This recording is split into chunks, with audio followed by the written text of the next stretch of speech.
Would you be my Mr. Done, the done, done. I still got a lot of shit to learn.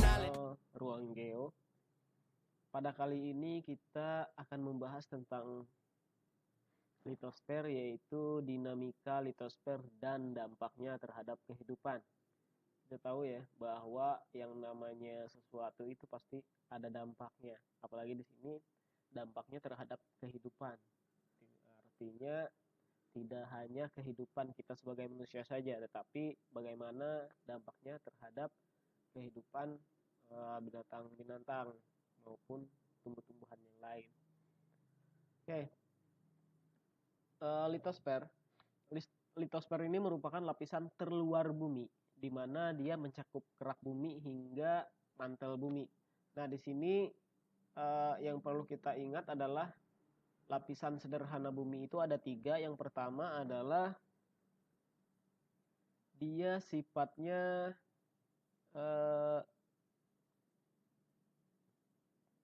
kerak ya. Ini crust atau kerak. Terus ada yang namanya mantel atau selimut bumi. Terus selanjutnya ada yang namanya inti atau core. Nah, di sini disebutkan bahwa litosfer ini adalah lapisan terluar bumi hingga ke mantel bumi bagian atas atau selimut bumi bagian atas. Itu adalah litosfer. Tentunya di dalam litosfer ini akan banyak kejadian. Seperti misalkan gempa, tsunami dan sebagainya. Ya, longsor, kerusakan-kerusakan yang ada di lingkungan itulah salah satunya. Selanjutnya ini. Nah, yang paling pasti ketika kita membahas tentang litosfer, sebelum saya lupa, litos itu artinya batuan ya, sedangkan sfer artinya lapisan. Secara sederhana, litosfer ini dia menjelaskan tentang lapisan batuan secara sederhananya. Jadi untuk jenis batuan itu ada 3, batuan beku, batuan sedimen, dan juga batuan metamorf. Di mana batuan beku itu dia strukturnya keras, terbentuk dari pembekuan magma. Sedangkan untuk batuan sedimen, dia merupakan terbentuknya dari akumulasi material hasil perombakan batuan yang sudah ada sebelumnya. Artinya dari batuan beku yang sifatnya tergerus ataupun terkikis, sehingga terjadilah sedimentasi atau penumpukan. Nah, ini disebut dengan sedimen. Sementara itu batuan metamorf merupakan batuan yang mengalami perubahan bentuk dari kelompok material dan tekstur batuan. Nah, ini batuan metamorf. Jadi ada 3 ya untuk jenis batuan itu sendiri. Terus selanjutnya batuan beku, ada batuan beku dalam, batuan beku gang atau korok, terus juga ada batuan beku luar. Jadi manfaat dari batuan beku ini juga contoh lainnya adalah obsidian di sini sebagai pembuatan pisau, perhiasan, mata panah. Mungkin mata panah ini lebih ininya pada masa-masa dahulu ya, karena belum jarang ditemukan yang namanya besi dan sebagainya. Terus basalt ini untuk pembuatan beton atau dasar jalanan ya. Terus juga andesit sebagai fondasi bangunan. Nah, tepatnya. Ini adalah jenis-jenis dari batuan sedimen. Manfaatnya ya sebagai bahan tambang, misalnya seperti pasir, kapur, campuran semen dan sebagainya, perabot rumah tangga, sampai yang paling berharga mungkin batu bara sampai ditambang. Jadi banyak sekali jenis-jenis dari batuan sedimen ini, ada 10. Yang pertama adalah klasit, kimiawi, organik, akuatik, glasial, aeolis, marin, terrestris, limnis, dan juga fluvial. Ini adalah jenis-jenis dari batuan sedimen. Terus lanjut, batuan metamor. Batuan metamor sendiri dia jenisnya ada yang sifatnya kontak, dinamo, terus juga metamor kontak, metalitis. Manfaat dari metamor apa sih? Sebagai salah satu manfaatnya adalah pualam nih. Dia sebagai bahan dasar meja dan juga mungkin ada juga kursi ya. Yang paling banyak sih meja ya, yang banyak corak-coraknya itu. Kuarsa ini sebagai bahan pembuat kaca. Terus juga sabak sebagai bahan campuran dari semen. Untuk marmer sebagai lantai atau dinding marmer ya biasanya keramik lah. Nah, ini adalah siklus batuan ya, dimana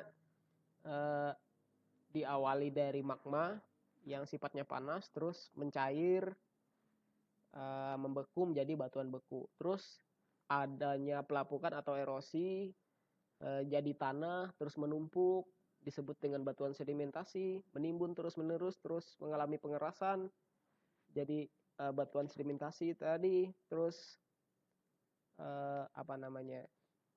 berubah bentuknya, jadilah batuan metamorf. Nah, ini adalah siklus dari batuan itu sendiri. Yang paling utama sih kalau dilihat dari siklus ini, ya jelas dia yang paling pertama adalah batuan beku. Batuan metamorf sendiri dia bisa jadi oleh berubah dari batuan beku maupun dari batuan sedimen. Nah, kalau dia dari batuan beku langsung jadi batuan metamorf, tentu karena adanya temperatur dan tekanan yang tinggi. Seperti itu. Selanjutnya, ini adalah tektonisme. Tektonisme merupakan tenaga dari dalam bumi yang menyebabkan terjadinya perubahan letak atau dislokasi atau bentuk deformasi kulit bumi. Jadi ada tenaga yang berasal dari dalam bumi lah untuk tektonisme ini. Seperti yang sudah diketahui bahwa kulit bumi terbentuk dari lapisan batuan yang disebut kulit bumi atau litosfer ya. Nah, jadi ketebalannya yang relatif atau sangat tipis jika dibandingkan dengan bagian bumi lainnya membuat kulit ini mudah pecah menjadi potongan yang sifatnya tidak beraturan atau disebut juga dengan lempengan lah ya atau tectonic plate. Nah, berdasarkan gerakan lempeng tektonik ini ada dua ya. Ada gerak eperigonesa dan orogenesa. Secara sederhana dulu gerakan tektonik adalah pergerakan lempeng dari kulit bumi secara horizontal maupun vertikal karena pengaruh dari konveksi dari lapisan bawahnya. Ini ada gerak epirogenetik. Epirogenetik sendiri dibagi menjadi dua. Ada epirogenetik positif atau epirigonesa ya, dan juga epirigonesa atau epirigonetik yang negatif. Jika dilihat perbedaannya apa sih? Jadi pada dasarnya gerak epirogenetik ini adalah pergerakan dari suatu wilayah yang cakupannya luas tetapi waktu perubahannya itu dia cukup lambat. Ini contoh yang epirigonesa positif. Dia daratannya turun seolah-olah air laut yang naik. Nah, ini terjadi di benua Gondwana yang berubah menjadi